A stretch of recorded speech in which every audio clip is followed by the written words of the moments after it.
Hello, everybody. Welcome to the Doomed Productions podcast, the podcast hosted by Doomed Productions.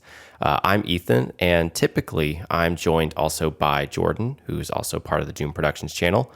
But this week, we're taking it slow. It's kind of our vacation time here since it's spring break here in Portland.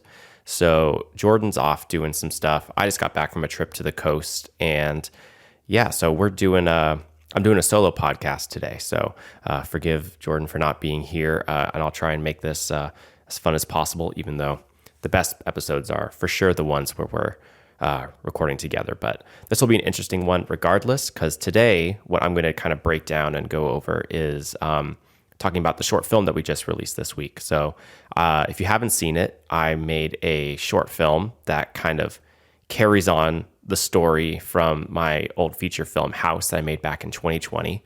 So if you haven't seen that feature film, go check it out. It's about a little under 60 minutes. I think it's closer to about 50 minutes long. And then if you add this short film, which I've titled as like an alternate ending, but really I view it as an extended ending to that movie.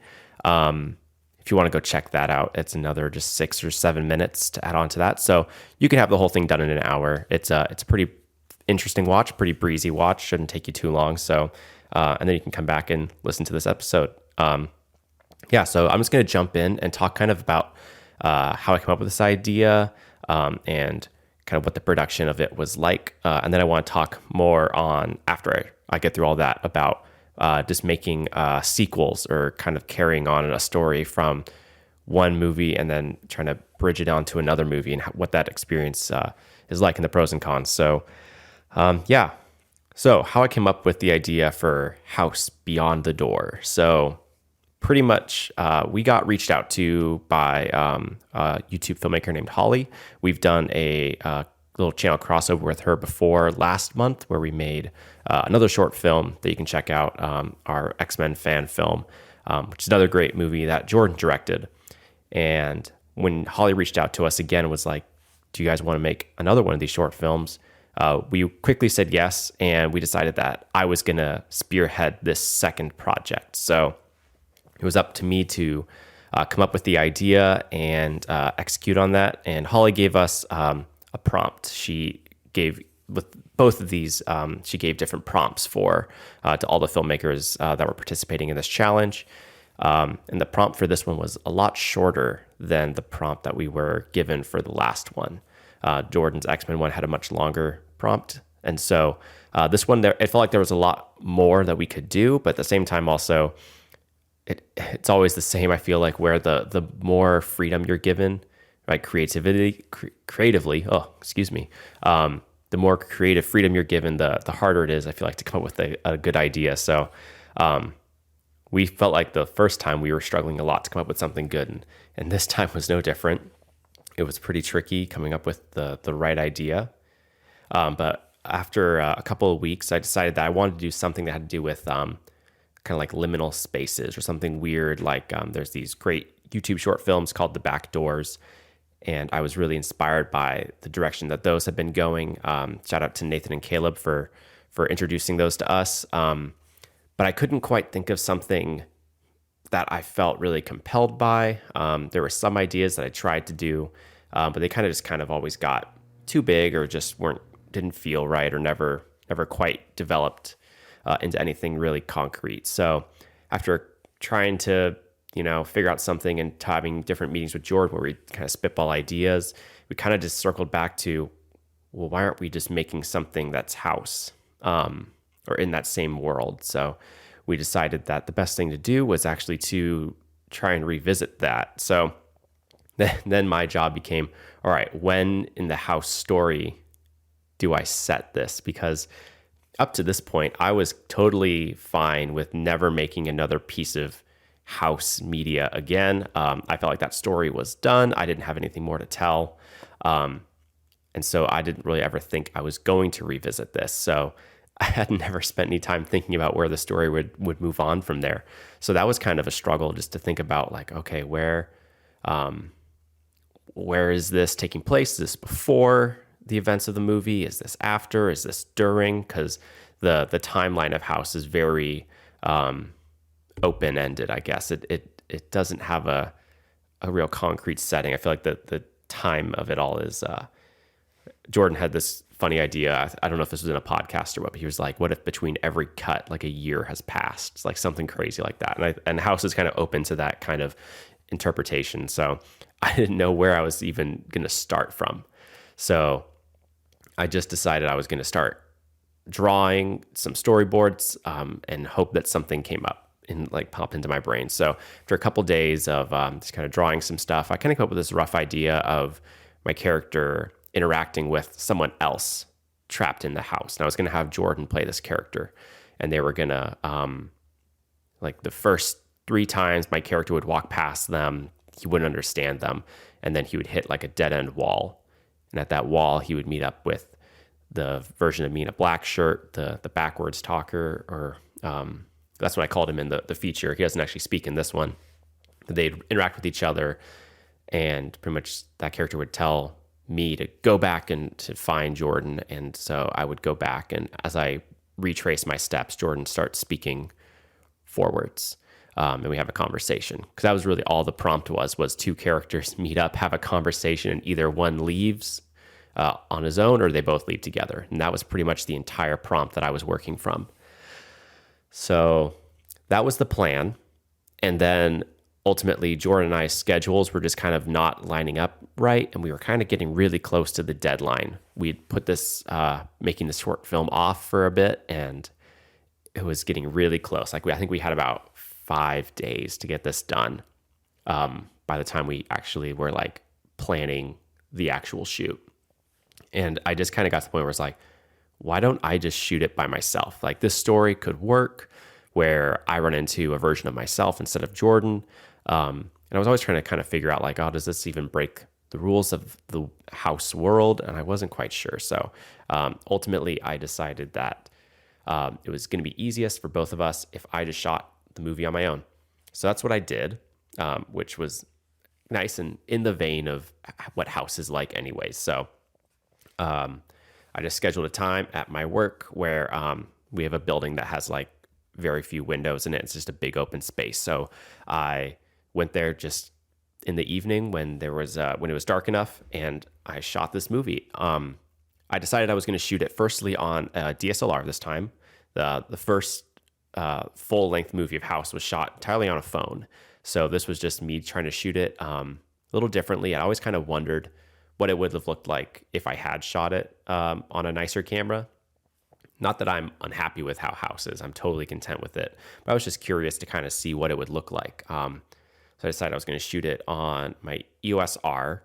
And also I was going to shoot it in one setting by myself. And my goal was to shoot it in like an hour, because I really didn't want the shoot to drag on. I wanted to edit it all in like one evening, like right after I finished shooting. I just wanted this thing done, because I had just a lot going on the next week. So all that to say, it was a very quick production. So I ended up shooting it in about an hour and a half or so.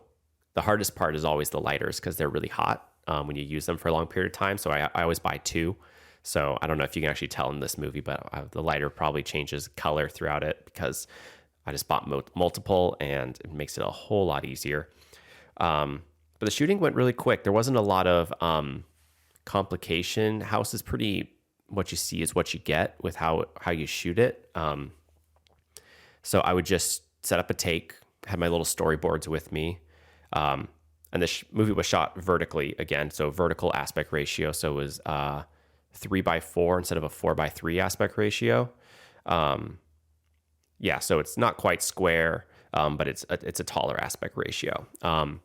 And I just shot straight through my storyboards. I didn't really have a script going in. I wasn't quite sure what my lines would be even. I just knew that kind of in the moment I would feel it out, and it would line up somehow. So, which sometimes is a good thing, sometimes it's a bad thing. Sometimes it's better to go with the plan. But with House, I was kind of used to that shooting style, and it's a very fluid, in the moment kind of thing, and that's what I appreciate about that movie. So, it was the same thing with the short. And so after all was said and done, shot the whole thing in about an hour and a half. And then I went on to editing, which again was fairly easy to do, because it's just so just the shot. I would just pick the best lines, pick the best take. The hardest thing, honestly, is acting backwards when you're doing your reverse lines. You gotta have to think about where you need to start and end your like head position. And so I generally would do a take that was just really long, and I would run through my lines about 2 or 3 times. And each time I would tweak things. I would have a different inflection. I would start in a different position. And so I knew that in editing, I'd give myself enough freedom to get to where I needed to be. So that made it a lot easier, but it's kind of hard to wrap your head around. So it usually takes a couple of takes to line it all up right. But from there, the editing, again, just picking the right ones, picking the takes I like the most. The pacing is a bit quicker than I would have edited it. That's such a weird word. If I was making this for myself or for just our channel, but because it was for a collaboration, there were gonna be other videos. I didn't want to make the shorts super long, and House has a tendency to be very, I don't want to say long-winded, but the breaks are just very long. So the pauses in between each shot. So I didn't want to drag it on too long. So it easily could have been a 10-minute short if I had edited the movie maybe more like the feature film is. But I try to keep everything nice and brief and concise. And so the movie came out to about 7 minutes long. And then I exported that and sent it off to Jordan, because we had decided that even if he couldn't be there for shooting, what he would do is he would work on the score for the movie. So he got the file from me that just had the basic sound design, which I really didn't do any sound design other than adding the tape recorder sounds. And then after that, he would edit the music on his phone. So he was house sitting for his dad, and so he didn't have his computer with him. So Jordan decided that he was going to edit or make the whole soundtrack on his phone, which is a very Jordan thing to do. And he did a fantastic job. I really love this as an extra piece of music for the House universe, because he only made the one soundtrack for House. House only had music at the very end of it in the movie. So it's just cool to have now 2 pieces of music that go in that movie. So yeah, he did it on his phone, and he would just send it off to me. He was like, hey, I hope this syncs up well enough, because I just kind of wrote down time signatures and guessed where all the beats were. So, and I just kind of dropped it in and didn't do much tweaking to it, even though it's probably a little looser or messier. It doesn't hit on like exact cuts or beats, but I think that's kind of fine. And I enjoy what it is and how it sounds. So great job, Jordan, for editing that soundtrack. I'm a big fan of it. I'm always a big fan of Jordan's work. So yeah, so once I dropped that in, that was it. I just did one last little watch through, and it definitely helped smooth out any of the bumps that I felt were there. A good soundtrack will do that, and Jordan always makes good soundtracks. Yeah, and then it got sent off, and that's the short that lives on our channel now. So yeah, I want to just transition us now, I guess. If you have questions, actually, before I transition, if you have questions about this short, feel free to drop them down below. I don't think I'll do any big breakdowns like Jordan did with his short film that he made for Holly. But if you're interested or have any ideas, questions about how I made the short, any technical stuff, I know there are 2 effect shots in the movie or in the short, which are when I put myself next to like I'm in the background and the foreground, talking to myself, and then also helping myself get up. Those are just simple masking, if you're wondering about that. But anything else, any questions whatsoever, I'm always happy to answer those. So leave them in the comments, and I will get back to you. Yeah. Okay. I'm going to transition now into a little segment about making sequels and what that's like, because we haven't done that really yet. At least here on our features, we haven't touched making a second iteration of a movie or carrying on a story. So I guess the question is like, why haven't we done that? You think with something like maybe Video Carnage or Oh Brother, those would be movies that could have a fun sequel. Oh, actually, I'm a darn liar. Why am I saying we haven't made a sequel? We have Wild Boys. But other than that, we haven't made a sequel. Jordan and I specifically, because I guess Wild Boys, that's actually Zach's movie. So I guess I'm half right. So I'm going to carry on with that claim. But making a sequel, why is it so dang hard? Should you do it? Should you not? Why haven't we? Those are all the questions. Sequels are hard, especially when it comes to things like House, that doesn't have like a very clear story, like in the sense of like there's not like, Star Wars has like a very simple cause and effect to the plot, and there's more that will happen after, and there's always stuff that has happened before that sets up what the movie is.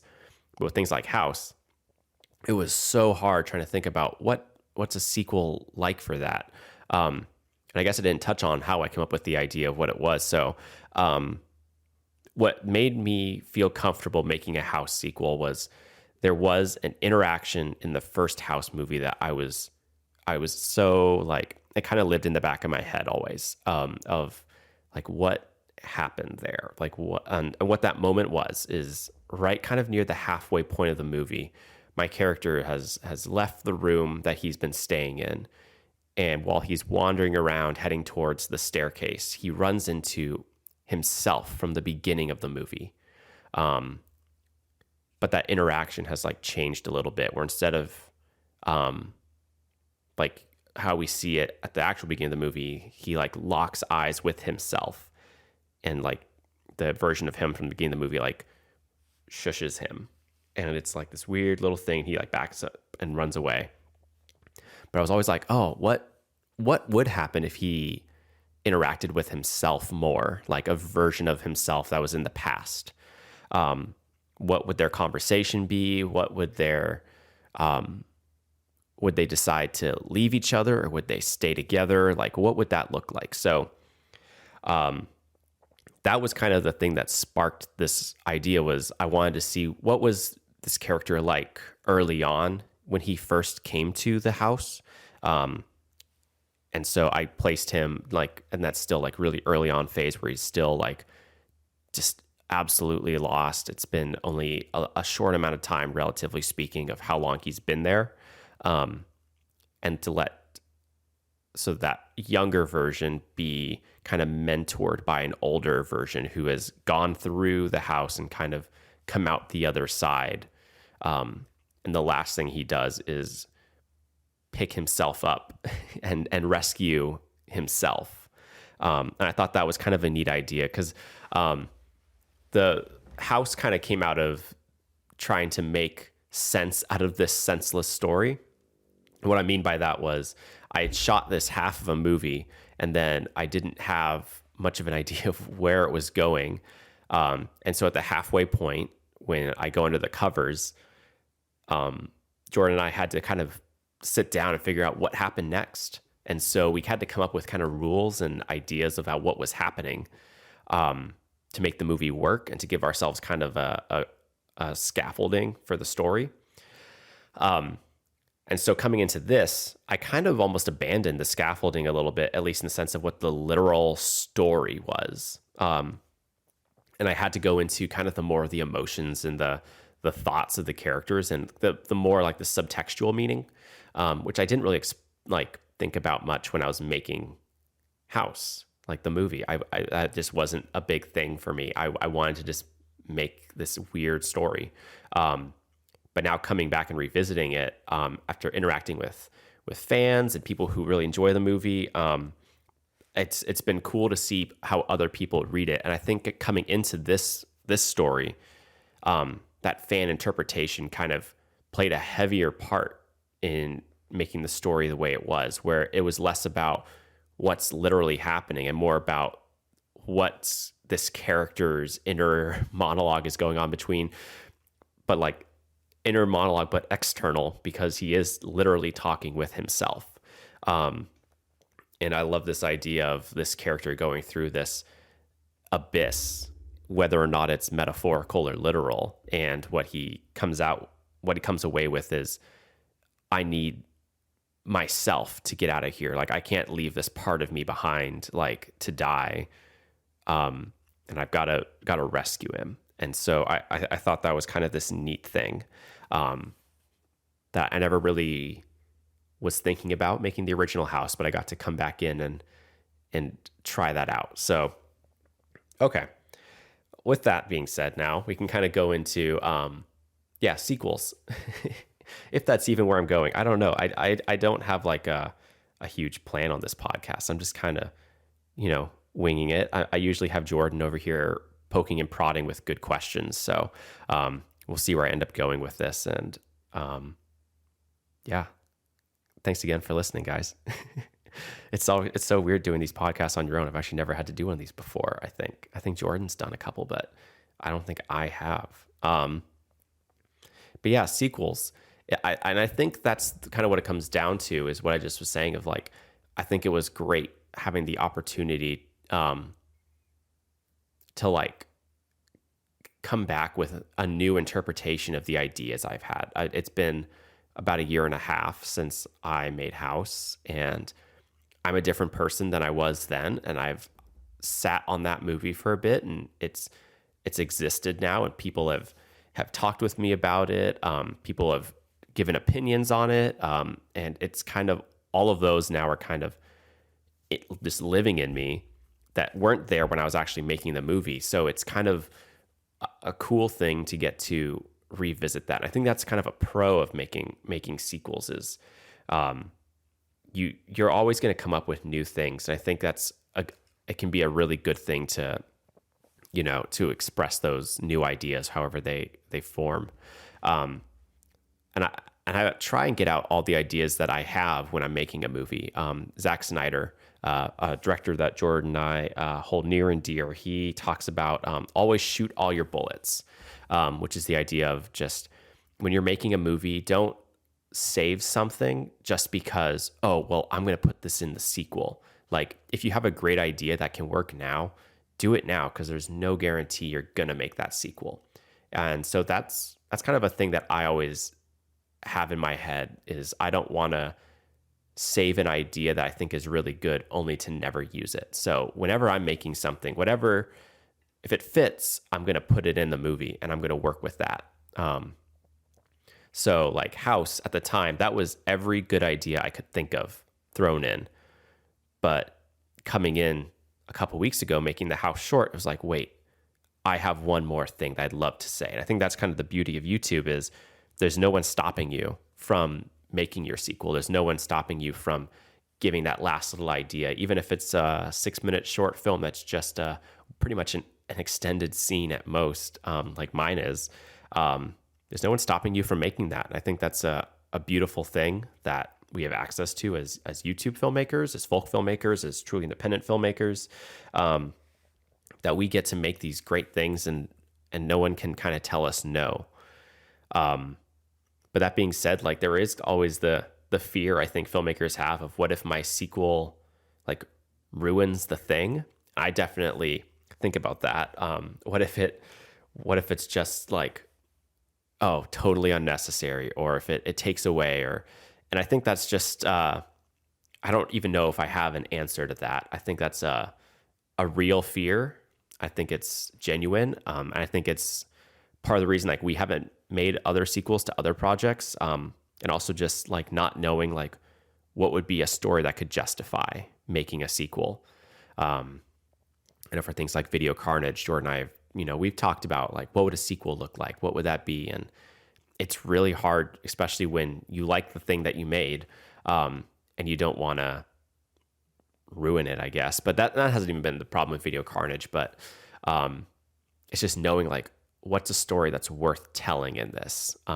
What would justify continuing on, or is it good enough as it is? And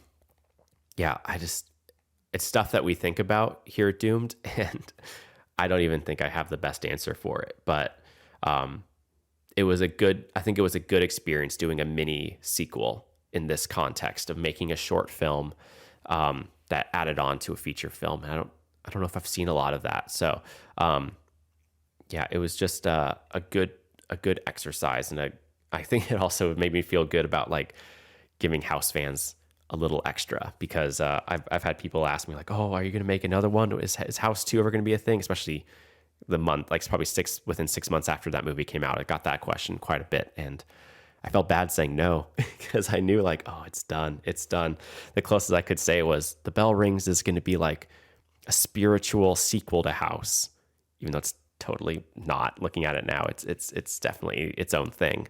But yeah, that all being said, I think it's just a fun thing to experiment with making a sequel. And I wouldn't even worry, honestly, like if you're a filmmaker and you're not sure if you want to make a sequel, if you're like worried it's going to ruin the thing you have, I don't know. I think you should almost just try it anyways.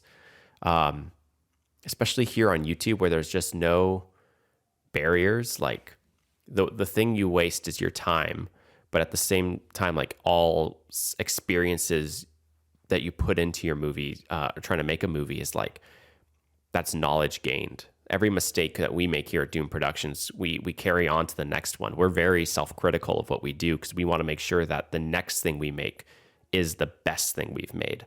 So making any mistakes or errors, whether it's a whole movie was just a waste of time or if it's just a scene didn't turn out as good as it could have been, we take all of that and we bring it to the next project and we say, okay, knowing what we know now, how do we not make those mistakes? How do we mitigate those mistakes? So I think if you're not sure about making a sequel, trying it might be the best thing you can do for future projects you make. And that's just the beauty of, again, making things on your own. You get to have unlimited redos, retries, and it's just a really freeing thing. Okay, I don't think I can ramble anymore on that, which I think is totally fine. So I'm going to just jump tracks here onto our typical kind of wrap-up questions. So what have I been watching?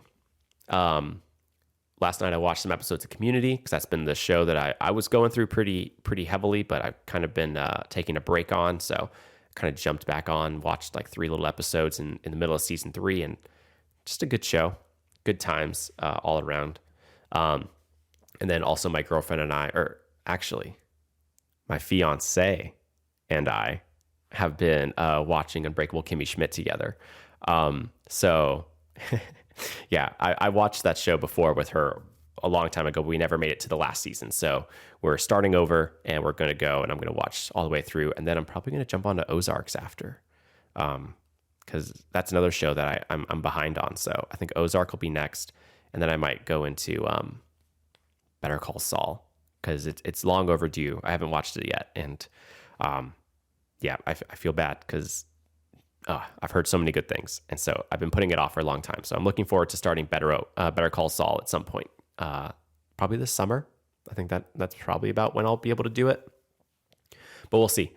And then what else have I been watching? Oh yeah.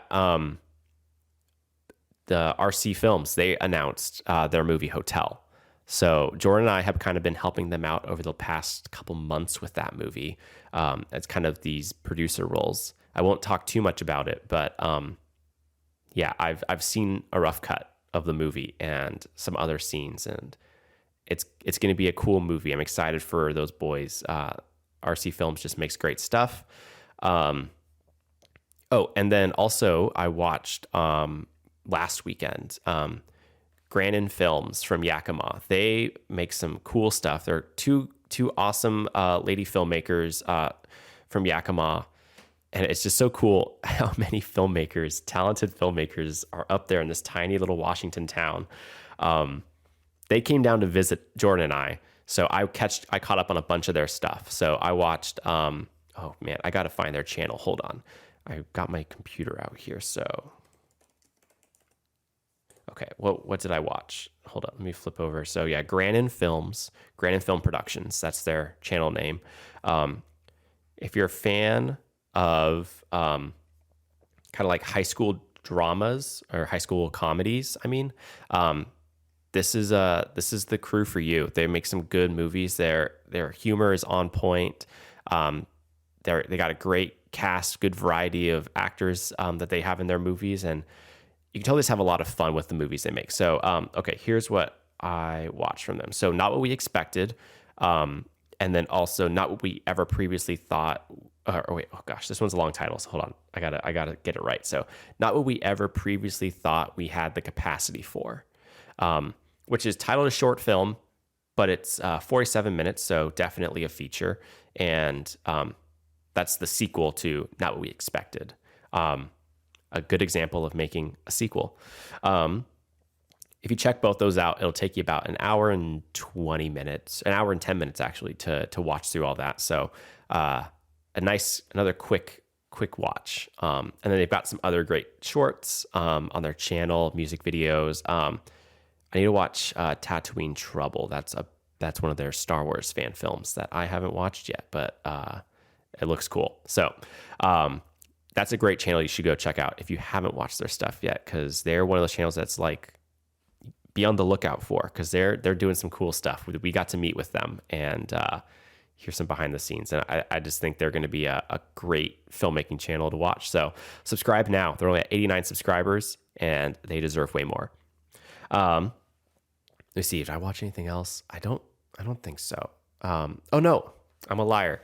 I watched Kiki's Delivery Service and Castle in the Sky over the week. So those two are great movies. I didn't grow up watching Kiki's. I knew about it, but I didn't own it. I did have Castle in the Sky, and I really loved that movie growing up. So, but Hayao Miyazaki, always a good time. Yeah.